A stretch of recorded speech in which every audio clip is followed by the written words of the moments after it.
అదే RTV app వార్తల్ని క్షణాల్లో చదివే అవకాశం ఉంటుంది. ఒక న్యూస్ పేపర్, ఒక టెలివిజన్ ఛానల్ మీ చేతుల్లో ఎప్పుడూ ఉంటాయి.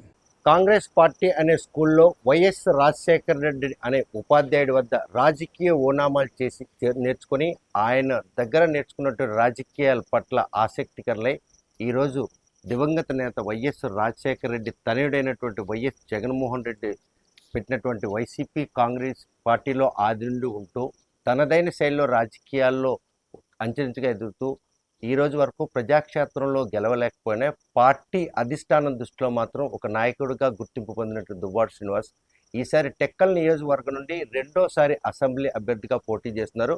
ఈరోజు నామినేషన్లో మాత్రం ఆయన టెక్కల్లో నామినేషన్ వచ్చినటువంటి ఆ జనసంద్రం ఆయన గెలుపుకు ఏ విధంగా దోహదపడుతుంది. 2014లో ఎమ్మెల్యేగా నామినేషన్ వేసి స్వల్ప ఓట్ల మెజార్టీతో ఓడిపోయిన ఆయనకి 2019లో నియోజకవర్గం అంటే పార్లమెంటరీ స్థానాన్ని పోటీ చేసే అవకాశం వచ్చిన అప్పుడు కూడా అతి తక్కువ స్వల్ప ఓట్లతో ఓటమి పాలయ్యారు. 2024లో ఈసారి నామినేషన్ ఘట్టంలోనే వేలాది మంది టెక్కల్ పరిసర ప్రాంతాల్లో వచ్చినటువంటి టెక్కలి ఈరోజు జనసంద్రంగా మారింది. ఆ జనసంద్రం అంతా ఓట్ బ్యాంక్ కనుక వీళ్ళకి అనుకూలిస్తే మాత్రం 2024లో తను అసెంబ్లీలో కూర్చోవడానికి ఏ విధంగా దోహదపడుతుందనే విషయం ప్రస్తుతం అంతా మాట్లాడడానికి దువ్వాడ శ్రీనివాస్ ఉన్నారు. చూస్తే ఈరోజు నామినేషన్ వేశారు. పట్టణం అంటే టెక్కల పట్టణం చూస్తే ఈరోజు జనసంద్రం. అసలు ఏంటి జనసంద్రంకు ఉన్నటువంటి ఆకర్షణ ఏంటి? కానీ క్షేత్రస్థాయిలో పోలింగ్కి వచ్చేసరికి మీకు ఓట్లు పడకపోవడానికి కారణాలే.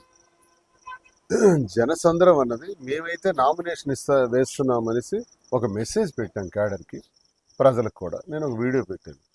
నాకు కూడా తెలియదు ఒక 5,000 మందో 7,000 మందితో నామినేషన్ జరుగుతున్నాం. తీరా చూస్తే 35,000 పైచిలకు జనం వచ్చారని. అది ఎటువైపు చూసిన దారులన్నీ కూడా జనంతో నిండిపోయినాయి. జనసంద్రమే మీరు అన్నట్టు. మీరు నామినేషన్ ఎన్ని గంటలకు వేస్తారని వాళ్ళకి మెసేజ్ ఇచ్చారు. ఆ నామినేషన్ ఎన్ని గంటలకు వేసారో కూడా వాళ్ళకి తెలియదు. మీరు ఎటువైపు నుండి వస్తారో తెలియదు. ఎందుకు ఆ క్లమ్జీ వాళ్ళు నెలకొంది? మిమ్మల్ని చూడడానికి ఎందుకు అంతగా ఆసక్తి చూశారు? 2 గంటలకనే నేను 2 గంటలకు వేస్తానని మెసేజ్ పెట్టాను. కానీ నేను ఎన్ని గంటలకు వస్తానో కూడా వాళ్ళకి తెలియదు. వాళ్ళు ఎక్కడ ఉండాలో కూడా వాళ్ళకి తెలియదు. నేను ఆర్డీఓ ఆఫీస్కి వెళ్ళాను, నామినేషన్ వేసుకొని వచ్చినప్పటికి నాకు ప్రజల కార్యకర్తలు చెప్పిందంటే మీరు వెంకటేశ్వర గుడికి వచ్చేసేయండి, అక్కడి నుంచి వెళ్దామని. ఎందుకంటే జనం అంతా ఇక్కడికి వచ్చేసినారు. సో వీళ్ళతో ఇక్కడ నేను ర్యాలీ చేసుకుంటూ వెళ్ళాను అంబేద్కర్ జంక్షన్ వరకు. భారీగా మరి ఇంత జనాకర్షణ శ్రీనివాస్కి ఓట్లు ఎందుకు పడడం లేదు? ఎందుకు పడకపోవడం ఏంటి? అంటే పడిన ఓట్లు గెలుపుకి ఎందుకు దోహదపడి? నాకు నా ప్రత్యర్థికి ఓట్ల డిఫరెన్స్ ఎంత ఉంటుంది? 3,000 కదా. 3,000 ఓట్లకి ఆ డిఫరెన్స్కి కారణం ప్రజలు కాదు. వాళ్ళ రౌడీజు, గోండాయిజు, ఇంపర్సనేషను, రిగ్గింగ్ ఆటల ద్వారా వాళ్ళు బయటపడుతున్నారు తప్ప వాళ్ళు ఎప్పుడు నైతిక విజయం కింజరాపోలది ఎప్పుడు నైతిక విజయం కాదండి. నైతిక విజయం మాదే. ఎందుకంటే పార్లమెంట్లో నేను ఎంత ఓడిపోయాను? 3,000 కొంత ఓడిపోయాను. 2014లో నాకు ఎంత తేడా? 3,800 తేడా. మరి 2024 ఇప్పుడు వచ్చింది. ఆ 3,000 తేడా ఉంటుంది. ఆ 3,000 వాళ్ళకి రావడానికి కారణం ఏంటంటే ఇప్పటి వరకు కూడా నిమ్మాడ సరిహద్దు గ్రామాల్లో ఓటు వేయడం అంటే భయానికి కారణం ఏంటంటే సర్పంచ్గా నామినేషన్కి వేయడానికి వెళ్ళినటువంటి 3 చంపాడు అచ్చెన్నాయుడు, ఎర్రన్నాయుడు. అడ్డొచ్చిన సొంత తమ్ముడినే భుజంగరావుని చంపేశారు. ధనం 2 ఎకరాల భూమి వెళ్ళదు. 2 ఎకరాల భూమితో 1,000 కోట్లు ఈ హడిల్స్ అన్ని 2024 తొలిగిపోయినట్టేనా? అంటే నేను అనేది ఏంటంటే ఆ భయంతోనే ఓటుకి రారు. అక్కడ మీరు ఇదే కెమెరా పట్టుకొని చిట్టయ్య వలస కానీ, చిన్నబొమ్మడి కానీ, తులసిపేట కానీ వెళ్ళండి, జనాన్ని అడగండి, ఏమయ్యా మీరు ఎప్పుడు ఓటేయరని విన్నాం, నిజమా? 40 ఏళ్ళ నుంచి ఓటేయలేదట, నిజమా అని వాళ్ళని అడగండి. నన్ను ఎందుకు అడుగుతారు? వాళ్ళు అడిగితే వాళ్ళే చెప్తారు మేము ఎప్పుడు ఓటేయలేదు. ఈసారి మాత్రం ఆ 40 ఏళ్ల నుంచి ఓటైనటువంటి ప్రజలు ఇప్పుడు ఓటేస్తారు. అందుకు కారణమే స్థానిక సంస్థలు. ఏదైతే స్థానిక సంస్థల ఎన్నికల్లో పంచాయతీ ఎన్నికలు నిమ్మాడిలోకి జరిపించిన ఘనత కూడా దువ్వాడ శ్రీని ఆర్జించాడు. దానికి ప్రతిఫలంగా పార్టీ ఎవరైతే అధినేత ఉన్నారో ముఖ్యమంత్రి గుర్తించి ఎమ్మెల్యేసీగా ఇచ్చారు. అంటే మీ గట్స్ అయ్యి రిగ్గింగ్ జరగకుండా, అక్కడ రౌడీజం కూడా జరగకుండా నేను ఆపాను. ఎందుకంటే అప్పన్న నామినేషన్ వేయడానికి నిమ్మాడు వెళ్ళినటువంటి వ్యక్తికి చంపాలని చూశారు. ఎలారా చంపుతారు? నేనుంటాను అనుకుని నేను వెళ్ళాను. వెళ్ళిన తర్వాత నామినేషన్ పట్టడం జరిగింది. ఎప్పుడైతే నామినేషన్ అక్కడ పడ్డదో చుట్టుపక్కల ఉన్న పంచాయతీల్లో ధైర్యం వచ్చింది. ఆ ధైర్యంతో అందరూ ఓటేయడం ప్రారంభించారు. అందుకే మొట్టమొదటిసారిగా చరిత్రలో 136 పంచాయతీల్లో 119 గెలుచుకున్నాం. 4 ఎంపీపీలు, 4 జెడ్పీటీసీలు, 78 ఎంపీటీసీలు, 74 గెలుచుకున్నాం. ఇది చరిత్రలో 40 years తెలుగుదేశం పార్టీ ఆవిర్భావం తర్వాత మొదటిసారి టెక్కల్ నియోజకవర్గం అంతా కూడా మీ గుప్పిట్లో ఉంది. ఈరోజు ఎమ్మెల్యేగా ఆయన ఉన్నప్పుడు కూడాను ఒక పార్టీకి అధ్యక్షులుగా ఉన్నారు. ఈసారి మళ్ళీ ఆ చిరకాల శత్రువు ఈరోజు మీ పక్క మళ్ళీ ప్రత్యర్థిగా నిలిచినాడు. ఇప్పుడున్న ప్రతికూల వాతావరణం ఏదైతే ఉందో రేపు వాళ్ళు నిర్భయంగా వచ్చి బూతుల్లో తమ ఓటు హక్కుని కనుక వినియోగించుకోగలిస్తే ఈరోజు నామినేషన్కి వచ్చిన ప్రజలను బట్టి చూస్తే మీ మెజారిటీ ఈసారి ఉండబోతుందా, లేకపోతే అంటే అతి కష్టం మీద గట్టెక్కే పరిస్థితి? 25,000 మెజార్టీ పైచిలతో నేను గెలుస్తాను. నా మెజారిటీ 25,000. ఇప్పుడు నేను 20 రోజుల ముందు నేను రిజల్ట్ చెప్తున్నాను. మీరు జూన్ 4వ తారీఖున చూస్తారు. 25,000 పైచిలకు మెజార్టీతో గెలవడానికి కారణం ఏంటంటే మేము అందించిన సంక్షేమం 1,600 కోట్లు. మూలపేట గ్రీన్ ఫీల్డ్ పోర్ట్ పేరుతో ఈరోజు ఇదే రోజు ఏప్రిల్ 19, 23వ సంవత్సరం జగన్మోహన్ రెడ్డి గారు శంకుస్థాపన చేశారు. ఈరోజు ఏప్రిల్ 19, 24వ సంవత్సరం. ఇది శంకుస్థాపనలకే పరిమితం అయిపోతుందని అచ్చెన్నాయుడు రామ్మోహన్ రెడ్డి అన్నారు. ఇది నిర్మాణం జరగదని చెప్పారు. ఆ రోజే నేను చెప్పాను వచ్చే ఏడాది కల్లా షిప్ తెస్తామని. షిప్పు మార్చి 14 కల్లా షిప్ వచ్చింది. డ్రెడ్జింగ్ అవుతుంది. అంటే 70% పోర్ట్ పని పూర్తి అయిపోయింది. మరో 8 నెలల్లో జాతికి అంకితం చేస్తున్నాం. జాతికి అంకితం చేసిన మరుక్షణం నుంచి 20,000 మందికి ఉద్యోగాలు వస్తాయి. 20,000 మందికి ప్రభుత్వ స్కీమ్స్ ఎలా అయితే గడప గడపకి రాజకీయాలకు అతీతంగా లంచం లేకుండా జగనన్న ఇచ్చారో ఇదే టెక్కల్ నియోజకవర్గంలో ప్రతి గడపలో కూడా ఉన్న నిరుద్యోగికి ఉద్యోగం ఇస్తాం. లంచం లేకుండా రాజకీయాలకు ఇంతలా భరోసా కల్పిస్తున్న శ్రీనివాస్ ప్రాదేశిక ఎన్నికల్లో మాత్రం నియంతగా వ్యవహరించారన్న దీంతో 4 మండలాల్లో కూడా కొంత వ్యతిరేకత ఉంది. ఆ వ్యతిరేకత సద్దుమణిగిందా? నా మీద పోటీ చేసిన వ్యక్తి రౌడీ, గూండా, నరహంతకుడు అచ్చెన్నాయుడు. హత్యలు చేసిన వ్యక్తి నరహంతకుడు. నేనేమి అబద్ధాలు చెప్పేట్లా, జరిగిన చరిత్ర చెప్తున్నాను. నరహంతకుడి మీద పోటీ చేసేటప్పుడు మేము కొంచెం జాగ్రత్తగా ఎన్నికల్లో వెళ్ళకపోతే శాంతి వచనాలు పలికితే అవుతుంది. మరి ప్రాదేశిక ఎన్నికల్లో వారు వన్ సైడ్ ఉంది. వాళ్ళు ఏమొస్తే బాయ్కట్ చేసిన నేపథ్యంలో కూడా మీరు వైసీపీకి సంబంధించినటువంటి అన్ని స్థానాలు ఎంపీటీసీలు జడ్పీటీసీలు గెలుచుకున్నాయి. 88% గెలుచుకున్నాయి. 88% మావే గెలుచుకునే ఆశావాకులకు మాత్రం ఆ పదవులు ఇవ్వడంలో శ్రీనివాస్ అడుగడుగున ఆటంకం కలిగించారు. కాబట్టి వాళ్ళు ఈ రోజు ఆ ఆవేదన నెలకొని ఉంది. ఈ రోజు అవకాశం వచ్చింది శ్రీనివాస్ ఎలా దెబ్బ కొడుతుంది మీ వర్గంలో? లేదు మా వర్గం సరే. ఇప్పుడు మాకు కొన్ని డైరెక్టర్లు ఇచ్చాం, కొన్ని కార్పొరేషన్లు ఇచ్చాం, ఏఎంసీ అని ఇవ్వగా ఇంకా మిగిలిపోయిన వాళ్ళు ఉన్నారు, సీనియర్ లీడర్స్ ఉన్నారు. 5 ఏళ్లలోనే అవన్నీ జరగవు. Next 5 years. అంటే ముఖ్యంగా ప్రాదేశిక ఎన్నికల్లో మీరు ఎందుకు అంతలా పార్టీ ఎవరైతే ఆశావాహుల పట్ల అంత అక్కసుగా వ్యవహరించాల్సి వచ్చింది? మీ పార్టీ వాళ్ళు గెలిచారు, వాళ్ళు ఆశించింది ఎంపీపీలు ఆశించారు, లేకపోతే ఆ పదవులు ఆశించిన వాళ్ళతో మీకు ఎందుకు బిహేవ్? అలా కాదండి. ఆశించిన వాళ్ళ సంఖ్య ఎంపీపీ కావాలనుకున్న వాళ్ళు 3-4 ఉన్నారు, జెడ్పీటీసీ కావాలనుకున్న వాళ్ళు 3-4 ఉన్నారు. ఏం చేయమంటారు?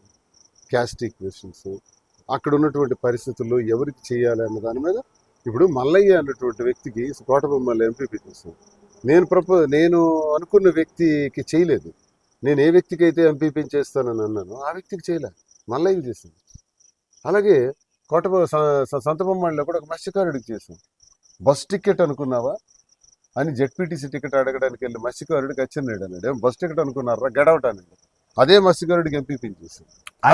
అదే మీరు తీసుకున్న స్టెప్పులు ఎవరైతే కరుడు కట్టిన వైసీపీ నాయకులు ఉన్నారో వాళ్ళు మీది తప్పుడు నిర్ణయం అని చెప్పేసి ఆవేదన వ్యక్తం చేస్తారు. లేదు, అది ఉంటాయండి. ఇప్పుడు ఒక నిర్ణయం తీసుకునేటప్పుడు అనుకూలమైన పవనాలు ఉంటాయి, వ్యతిరేకమైన ఆలోచనలు కూడా ఉంటాయి. అనుకూలంగా వచ్చేవాడు అనుకూలంగా ఉంటారు, లేదనుకునే వాళ్ళు ఆశించే వాళ్ళు రానప్పుడు భంగపడిన వాళ్ళు ఇష్టం లేనట్టు మాట్లాడతారు. అయ్యా ఒక్కటి మాత్రం నిజం, 5 ఏళ్లలో జగనన్న ప్రభుత్వంలో చాలా మందికి 70% క్యాడర్కి న్యాయం జరిగింది. ఇంకో 30% ఉన్నారు. ఆ 30% క్యాడర్కి కూడా నేను ఇప్పుడు వెళ్ళి నా వల్ల తప్పయింది, నా నిర్ణయంలో మీకు అన్యాయం జరిగితే క్షమించండి, వచ్చే ఎన్నికల తర్వాత మీకు నేను గౌరవ స్థానం కల్పించేటట్టు జగనన్నతో మాట్లాడి చేస్తానని వాళ్ళందరికీ ప్రాధేయపడుతూ, చేతులు పడుతూ, రిక్వెస్ట్ చేస్తూ, బ్రతిమలాడుతూ, కాళ్ళ ఏళ్ల పడుతూ నేను రిక్వెస్ట్ చేశాను. ఇంతలా ప్రజాక్షేత్రంలో ప్రజల మన్ననలు పొందుతూ జనం ఇంతలా శ్రీనివాస్ని ఆరాధిస్తున్న ఈ నేపథ్యంలో తమ్ముడు నిన్న రాజీనామా చేసి టీడీపీలో మీ అజాత శత్రువుకి చెంతం చేరాడు. మరోవైపు 22వ తేదీన మీ సతీమణి కూడా నామినేషన్ వేస్తామంటున్నారు. మీకు బాధ అనిపించట్లేదు? ఇదే జీవితంలో ఇన్ని కష్టాలు మనిషికి వస్తాయా కానీ ఇన్ని కష్టాలు ఉంటాయా? ఇంత మానసిక వ్యధ ఉంటుందా? ఈ బుర్రలో ఉన్న మీరు అన్న ప్రశ్నలకు సమాధానాలు, ఆందోళన ఈ బుర్రలో ఉన్నది ఇక్కడికి తెచ్చానంటే ఈ గుండె అయిపోతుంది. అంత ప్రమాదకరమైన పరిస్థితిలో నేనున్నా. తమ్ముడు ఇన్నేళ్ళు మా బ్రతుకు ఎవరు రాజశేఖర రెడ్డి గారు. రాజశేఖర రెడ్డి గారితో అడుగులేసాం కదా, జగనన్నతో ఈరోజు బతుకుతున్నాం కదా, ఆయన ఇచ్చిన భిక్ష వల్లే కదా మేము ఉన్నాం. అలాంటిది జగనన్న కాదని 20 రోజుల ముందు వెళ్ళిపోతాడా? ద్రోహం చేశాడు. నా దృష్టిలో నా శత్రువుతో చేయి కలిపాడే, నా జన్మ శత్రువుతో ఈక్వలెంట్గా. అచ్చెన్నాయుడు నాకు ఎంత శత్రువు, దువ్వాడ శ్రీకాంత్ కూడా అంతే శత్రువు. అటువంటి పరిణామం మరొకటి కూడా మీ జీవితంలో మరొక 2 రోజుల్లో రానున్న 22వ తేదీన దువ్వాడ వాణి స్వతంత్ర అభ్యర్థిగా నామినేషన్ దాఖలు చేయడం సిద్ధం అవుతుంది. ఈ విషయం మీకు తెలుసా? ఇది విన్నాను. ఇది ఒక అగ్ని పరీక్ష, అగ్ని పరీక్ష, ఇది అగ్ని పరీక్ష. ఇంత జనం వచ్చారు. ఇలాంటి పరిణామాలు విన్న తర్వాత కూడా దువ్వాడ శ్రీను అంటే ఎందుకు అంత ప్రేమ అభిమానం? ఇంత జనం రావడానికి గల కారణం ఏంటి? ఇంట్లో చూస్తే ఒకరొక్కరుగా మీ చేజారిపోయే పరిస్థితి. నేను దువ్వాడ శ్రీనివాస్గా నేను ఒకరోజు ఒక సంతోషానికో సుఖానికో ఒక ఎంజాయ్మెంట్కో నేను టైం వేస్ట్ చేయను. నా 25 ఏళ్ల రాజకీయ జీవితంలో నిత్యం పోరాటమే చేశాను, ప్రజల మధ్య ఉన్నాను. నా 25 ఏళ్లలో 18 ఏళ్ళు అపోజిషన్ చేశాను. 18 కేసులు పెట్టారు నా మీద, మర్డర్ కేసులు కూడా పెట్టారు, ఉద్యమాలు చేశాను, జైల్లో కూడా పెట్టారు. 62 రోజులు జైలు జీవితం కూడా అనుభవించాను. రైతుల కోసం, మత్స్యకారుల కోసం, థర్మల్ పవర్ ప్లాంట్కి వ్యతిరేకంగా చాలా పెద్ద ఉద్యమం చేశాం. నా మీద పోలీస్ కాల్పులు చేయమని ఫైరింగ్ ఆర్డర్స్ కూడా ఇచ్చేసినారు. రేపు ఆమె కనుక కూడా దాడి చేశారు. అంటే నేను చెప్పేది మీ మీద కనుక రేపు ఆమె స్వతంత్ర అభ్యర్థిగా నామినేషన్ వేస్తే దువ్వాడ శ్రీను పరిస్థితి ఏంటి? అంటే నేను అదే చెప్తున్నాను. నేను ప్రజల నుంచి వచ్చిన వాడిని. ప్రజలకి కష్టపడి సేవ చేసి నిరంతరం వాళ్ళతో ఉన్నటువంటి సంబంధాలు నాది. మాస్లో నాకు ఒక రిలేషన్ ఉంది. దానికి తార్కాణం ఈరోజు జనం వచ్చారంటే ఒకటి జగనన్న మీద ప్రేమతో వచ్చారు, 2 నేను వాళ్ళతో కలిసి ఉన్న విధానం. ఇన్ని 25 సంవత్సరాలతో నేనున్నాను. నా మీద జగనన్న మీద ఎంత నమ్మకం ఉందో ప్రజలకి, నా మీద కూడా దువ్వాడ శ్రీనివాస్ గారు నమ్మకం ఉండబట్టి ఇన్ని వేలాది మంది జనాలు ఒక మెసేజ్, ఫోన్ కాల్ బట్టి ఇంతమంది వచ్చేసినారు. అయితే నాది ఒక నేపథ్యం, ప్రజలతో ఉండే నేపథ్యం కలిగినటువంటి జీవితం. దీనికి నా తమ్ముడు అడ్డొస్తాడు, నా ఇంటి వాళ్ళే నాకు అడ్డొస్తారు, భగవంతుడే ఉన్నాడు, నిర్ణయం భగవంతుడే చేస్తాడు. ఇంటి గెలిచి రెచ్చగెలమంటే పాత నానుడు. ఆ ఇంటి గెలలేని పరిస్థితి నెలకొని నేపథ్యంలో రచ్చలో ఎంత ఆదరణ ఉన్నా కూడా అనుకున్న గోల్ అల్టిమేట్ గా లభించే చూపెడతాను. ఈ సామెత అబద్ధం, ఇది వర్తించదు అని రుజువు చేస్తాం. అది మాత్రం చేస్తాం. రచ్చ ఇంటి గెలిచి రచ్చ గెలిచాలి, అది అది ఏదంటే చేతగాని వాళ్ళు ఆడే మాట అని నేను అనుకుంటున్నాను. ఈ భూమి మీద ఏదైనా సాధించవచ్చు, ఎన్నైనా సాధించవచ్చు. మనిషిగా పుట్టిన దగ్గర నుంచి మరణించే వరకు క్రమశిక్షణ, కార్యదీక్ష, పట్టుదల ఉండాలి. కానీ నేను సామాన్య కుటుంబంలో పుట్టాను. మా నాన్న రైల్వే ఎంప్లాయ్, ఒక రైల్వేలో ఇంజనీర్. ఈ స్థాయికి వచ్చామంటే ఎలా వచ్చాం? నా కష్టం, నా కృషి. ఇందులో మీ మాయగారి చరిష్మా లేదా మీకు? ఒకళ్ళ చరిష్మా ఉంటే రాదండి. మా మామగారికి చరిష్మా ఉంటే ఈ ఫ్యామిలీలో బోల్డ్ మంది ఉన్నారు నాలాంటి వాళ్ళు. ఈ దువ్వాడ శ్రీనివాస్ లాంటి వాళ్ళు ఒక 40-50 మంది ఉన్నారు. మరి వాళ్ళందరికీ రాంది నాకే ఎందుకు వచ్చింది? కష్టం. ఊరికే రాజకీయం ఎవడి దగ్గరికి రాదు, వచ్చినా నిలబడదు. ఒక సినిమాలో రజనీకాంత్ అంటాడు, కష్టపడందే ఏది రాదు, వచ్చినా నిలబడదు అంటారు. అది జీవిత సత్యం. ఈరోజు నేను కష్టపడ్డాను కాబట్టి నిలబడ్డాను. ఒకవేళ నేను కష్టపడకుండా ఎవరి పేరు వల్ల నాకు వస్తే ఆ క్షణంలోనే పోతుంది. ఎంతోమంది నాయకులు ఇలా వచ్చి అలా వెళ్ళిపోతారు. ఎందుకు అనుకుంటున్నారు? వాళ్ళు అలా వస్తారు పోతారు, మిడుగురు పురుగులాగా. మరి నాదెలా కాదు, 25 సంవత్సరాల కష్టం ఎక్కడికి పోతుంది ఇది? కాబట్టి నేను ఒక రైల్వే ఎంప్లాయీ కొడుకుగా ఈ స్థాయికి వచ్చాను. ఈరోజు నా వెనకాల ఎవరూ లేరు. వెనకాల ఎవరూ లేనప్పటికీ జనాలు మాత్రం మీ అండదండగా. కారణం వంశపారంపర్యాలు, కుటుంబ చరిత్రలు కాదు, వ్యక్తి యొక్క కష్టం, వ్యక్తి యొక్క శ్రమ, వ్యక్తి మీద ఉండే నమ్మకం. ఈరోజు జగనన్న అనే వ్యక్తికి రాజశేఖర రెడ్డి గారు ఉండేవారు. రాజశేఖర రెడ్డి గారు మరణానంతరం జగన్మోహన్ రెడ్డి గారు అనుకున్న వ్యక్తులు ఎవరు చెప్పండి? ఒక పేరు చెప్పండి. సింగిల్ మ్యాన్ ఇచ్చాపురంలో అడుగుపెట్టాడు. సింగిల్ మ్యాన్ ఇచ్చాపురంలో అడుగుపెట్టి ఓదార్పు యాత్ర ప్రారంభించి ఈరోజు చూస్తే దేశంలోనే జగన్మోహన్ రెడ్డి లాంటి నాయకుడు లేడు. ఆయన దగ్గర చూసి పరిపాలన నేర్చుకోవాలన్నంత స్థాయికి ఎదిగాడంటే ఆయన ముందు ఒక అడుగేస్తే ఆ అడుగు వెనక 2వ అడుగు, 3వ అడుగు ప్రజలకు పడ్డాయి, నాయకులు కాదు, కార్యకర్తలు కాదు. ఆ అడుగులన్నీ కోటాను కోట్ల అడుగులయ్యాయి. ఈరోజు ఈ సమస్య సద్దుమరుగుతాయని చెప్పేసి మీకు ఏమైనా ఆశ ఉందా? దేవుడు నిర్ణయిస్తాడు. చూద్దాం. ఇప్పుడు మనం ప్రాక్టికల్గా ఎంత ఆలోచించినా దైవం అంటూ ఒకటి ఉంటుంది. ఆ దైవ నిర్ణయం ఎలా ఉందో, ఇప్పుడు నా కథలో ఇలాంటి కథ భూమి మీద ఎక్కడ ఉండదు. మహాభారత రామాయణాల్లో కూడా లేదు. గీతలో కూడా లేదు. ఒక ఎన్నిక వెళ్తుంటే యుద్ధం చేస్తున్నప్పుడు 20 రోజుల ముందు అన్న ఒక తమ్ముడు ఒకవైపు కుటుంబం దాడి చేస్తుంటే ఈ క్యారెక్టర్ నేను ఎక్కడ చూడలే, సినిమాల్లో కూడా చూడలే, ఈ కథల్లో కూడా బాధ చూడలే. అనిపించట్లేదా? బాధ ఎందుకైందండి? అది ఇక్కడి నుంచి ఇక్కడికి తెచ్చానంటే గుండె వచ్చేస్తాను. బాధే. ఎవరికి చెప్పుకోవాలి, ఎవరికి చెప్పాలి, ఎలా నా బాధ తీరుతుంది చెప్పండి? ఎవరికి చెప్పు? నేను చేసిన పాపం ఏంటి? ఏం పాపం చేశాను? కుటుంబానికి ఎండ తగలకుండా పెంచాను, గౌరవ స్థాయిగా పెంచాను. నేను అన్యాయం చేయలేదు, అవినీతి చేయలేదు, అక్రమాలు చేయలేదు, భూ కబ్జా చేయలేదు, రూపాయి లంచం తీసుకున్న చరిత్ర నాకు లేదు. నిజాయితీ అయిన రాజకీయాలు చేశాను, నిజాయితీగా ఎదిగాను జిల్లాలో. ఇప్పటికీ నాకు ఒక 6 కోట్ల అప్పు ఉంది. ఎమ్మెల్సీగా ఉన్నాను, అధికార పార్టీలో ఉన్నాను, అధికార దుర్వినియోగం చేయలేదు. నా శత్రువుకే నేను చెప్పమనండి మాట, నచ్చినాడికి చెప్పమనండి. నేను ఎక్కడైనా అవినీతి కుటుంబ చేశానా? సమస్యలు కదా, అవి పరిష్కరించడానికి ఇంటి పెద్దలు కట్టారు, వాళ్ళతో ఏం తెలిపే అవకాశం. పాపం చేశాను అంటే ఈ జన్మకి ఇది అనుభవించక తప్పదు. చూస్తే కనుక ఈ రోజు నామినేషన్ దాఖలు చేసిన దువ్వాడ శ్రీనివాస్ మాత్రం వచ్చిన ప్రజా ఆదరణ మాత్రం రేపు తన గెలుపు నల్లేరు మీద నడక భావిస్తున్నారు. కాకపోతే తనను వెంటాడుతున్నటువంటి కుటుంబ సమస్యలు మాత్రం ఆ భగవంతుడు ఏ కోణంలోనే వాటిని కనుక తొలగించినట్టయితే కనుక ఇంటి గెలిచి రచ్చగెలాలని ఒక సామెత ఉంది. దాన్ని తిరగరాసి అసలు ప్రజాదరణ కనుక ఉండేలాగుంటే ఆ ప్రజాప్రతినిధికి మాత్రం ఈ సమస్యలన్నీ కూడా ఇట్టే తొలగిపోతాయని కూడా ఒక ధీమా వ్యక్తం చేస్తున్నారు.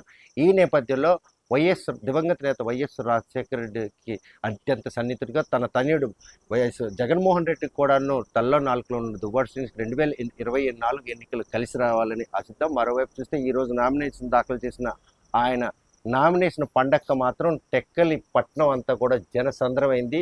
ఆ జనాలే కనుక ఓట్లేస్తే ఆయన అనుకున్నటువంటి 25,000 ఓట్ల మెజార్టీతో సునాయాసంగా గెలుస్తానని చెప్తున్నారు. ఈసారి మాత్రం మునుపుట్లా రిగ్గింగ్లకు పాల్పడే అవకాశం లేనటువంటి పరిణామాలు చోటు చూసుకుని ఈ నేపథ్యంలో ఎట్టి పరిస్థితుల్లో సజావుగా ఎన్నికల కమిషన్ ఆదేశాల మేరకు ప్రతి ఒక్కరు కూడా నియోజకవర్గం తమ ఓటు హక్కు నిర్భయంగా కనుక వినియోగించినట్లయితే ఎట్టి పరిస్థితుల్లో తన విజయం నల్లేరు మీద నరకని దువ్వాడ శ్రీనివాస్ ధీమా వ్యక్తం చేస్తున్నారు. మరి ఆయన ఆశలు నెరవేరాలని మనం కూడా కోరుకుందాం. వీడియో జర్నలిస్ట్ రామకృష్ణతో సత్యం, RTV శ్రీకాకుళం. మరిన్ని వీడియోస్ కోసం ఛానల్ ని సబ్స్క్రైబ్ చేయండి. లేటెస్ట్ అప్డేట్స్ కోసం వాట్సాప్ ఛానల్ ని ఫాలో చేయండి. అండ్ లింక్ డిస్క్రిప్షన్ లో ఉంది.